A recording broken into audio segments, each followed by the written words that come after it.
Hello, chess friends, and welcome to Azadov's chess channel, and welcome to the third game between Magnus Carlsen and Maxime Vachier from this Magnus Carlsen Invitational tournament round 7. It's again Magnus Carlsen with the white pieces. This two first games ended in good draws, I think. The second game, I think, was a little bit boring. Magnus went into simplifications, but in the third game, we will have a dynamic game again, I'm promising you. Magnus opened the game with the move d4, so we have d5. In the first game, Magnus opened with the move e4. Now he's challenging Maxime Vachier in the Queen's Gambit. We have c6, the Slav defense, and now e3. This is, I think, now most of the times played in this top engine level. Immediately playing this e3 move, waiting. It's sort of a delaying move in which black is... in some occasion, black will take the pawn on c4, but it allows maybe white to get with the bishop out with the tempo, and then the main idea of blacks is to push the pawn on b5, creating again a new tempo, and then b4, maybe an expansion on the queen side. These are the strategical elements. After knight to f6, Magnus played the move knight to c3, which allows basically Maxime Vachier to develop in a very fast style. Black has a good setup here because black has a powerful control of this e4 square. That's one good setup here for black. Basically, in some occasions, white is restricting this ability of blacks to play bishop to f5 with some queen to c2 ideas. But now Magnus allows Maxime, okay, you can develop, but I'm simply going to develop myself. Queen to b6, b3 is not such a powerful idea. It seems that you're attacking, but here black can go immediately into a simplified line with queen to b7 or even queen to b6 or queen to c7, as the bishop cannot challenge the queen here with some potential f4 moves.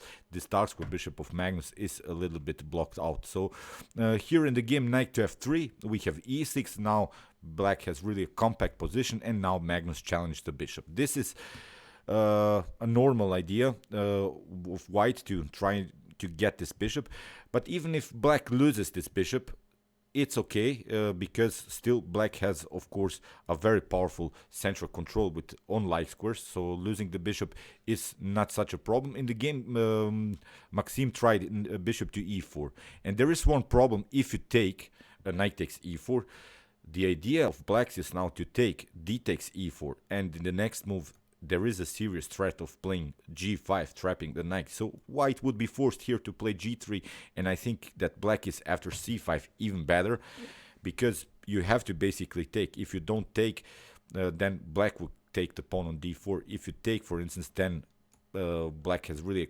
simplified line here with bishop to c5 with a better activity. This pawn would be really one nasty pawn. It would be really hard to battle, so that's why Magnus tried here to move f3.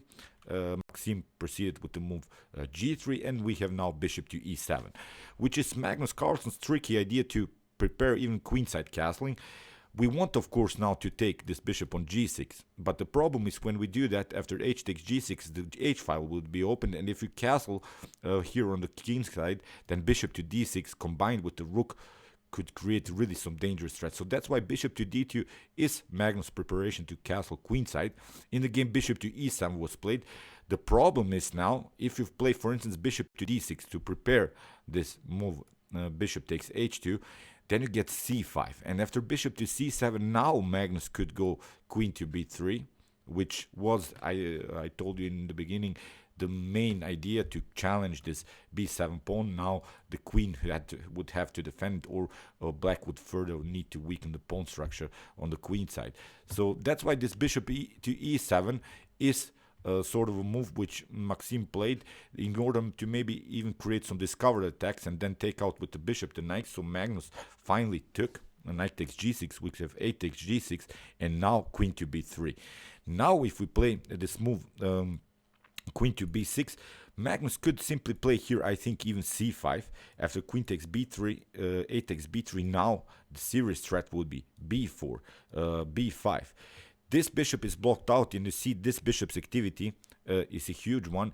So then you see black would need many moves, maybe bishop to d8, bishop to c7, in order to make something to happen here around h2. But still, it's not such a powerful idea, as white doesn't even need to castle. So on the king side, so queen to c7, and here Magnus played simply queenside castling, which is a great move.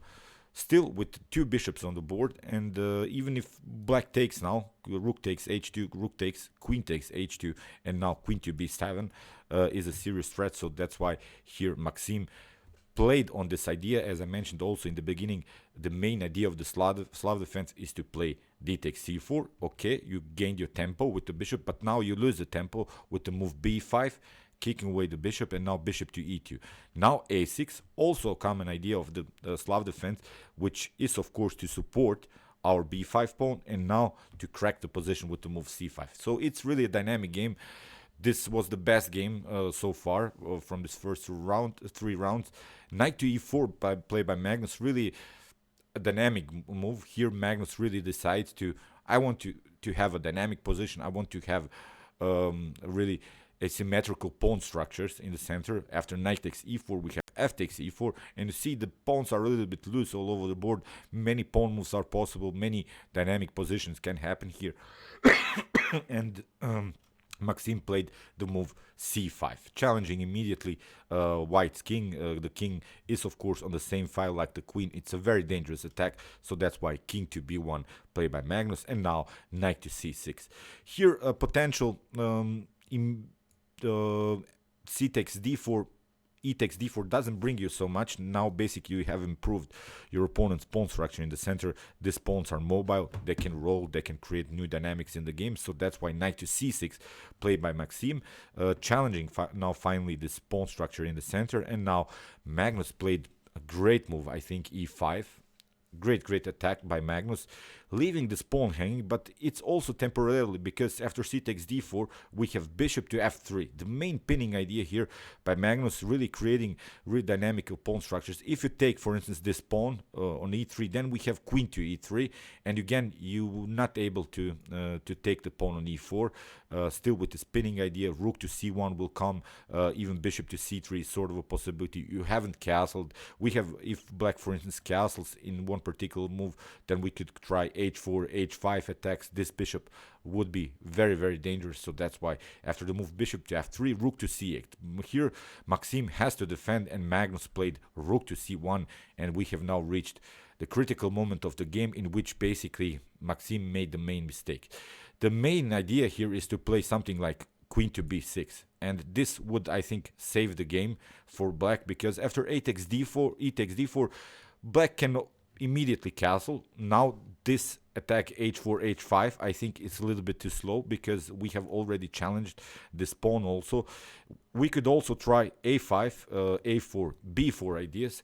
So at least in this position black has counterplay possibilities, even down a pawn, but I still think this is playable, because the queen is a little bit endangered here on b3, so the queen could be an object of black's attack. Many attacking possibilities on the queen. I think Magnus would lose a couple of tempos here in order to make maybe his main plan work. It's the move d5. Still, if you play d5, your e5 is hanging, so it's not even easy to push this pawn, and black can always go and attack this backward pawn on d4. So I think black has at least an equalized game here, but in the game Maxime played really a mistake. He played the move queen to d7 and stayed on light squares. This is a problem, as Magnus played now really some great dangerous tactics. He played first queen to c2. You will see in the importance why this was a problem. Here knight to a7 was played by Maxime. He cannot basically protect this knight, because this knight is 3 times on fire. And now after knight to a7, Magnus pulled off queen to c8. Really a forced tactical sequence we have now. We have knight takes c8, and now queen to bishop to c6, challenging the queen. We have knight to b6. Really, after bishop takes d7, you have to take here with the king. If you take with the knight, then you get rook to c8, which is a problem. You have to cover with the bishop. We would play something like bishop to a5. You're pinned. You have to go with your king to e7, and now after e takes d4, it would be game over, as this knight is paralyzed, cannot move on c5. We cannot develop pieces. We cannot move with the rook. We cannot move the queen with the king. It will be really sort of an immortal Zugzwang position here for black. So after the move king to d7, you see Maxime had to take. Now we have a normal e takes d4, and now knight to d5, cementing the knight, but it's a winning position for white. Basically, white needs only now to trade off all of the pieces on the board, trying to go maybe into an endgame in which we have a rook versus a knight or versus a bishop, which would be a favorable continuation. In the game, h4 play by Magnus, great move, great move. I think after, if you try bishop takes h4, then you get bishop to g5. You would be pinned on the h file, so you will lose the rook or the bishop. So that's why here Maxime tried rook takes h4, rook takes h4. After bishop takes h4, we have rook to h1. And if you try, for instance, bishop to f2, attacking the pawn here on d4, again, it's not a problem because you get rook to f1. You can take this pawn. It's not a problem because we want to take this pawn.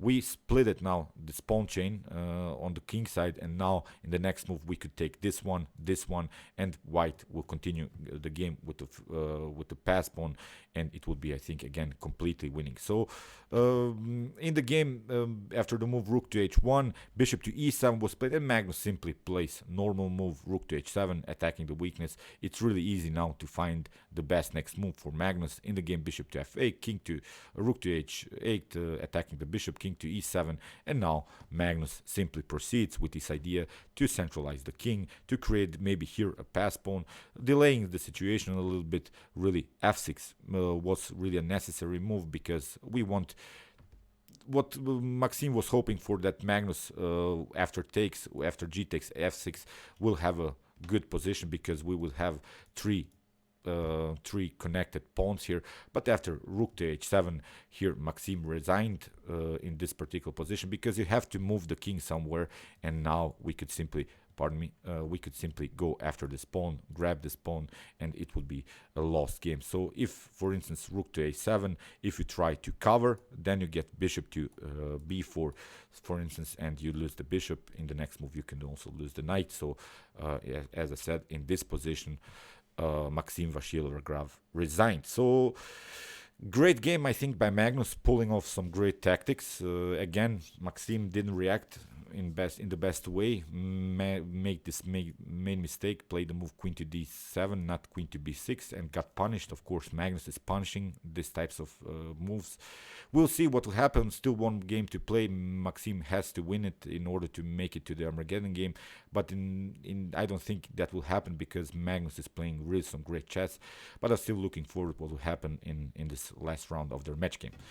Okay, meanwhile, you can watch my other commented chess games so far. Here's the link, and you can also watch my best chess games of all time if you want to see the best chess games that have been ever played in chess history. See you soon with some more videos, and chess is the best, of course.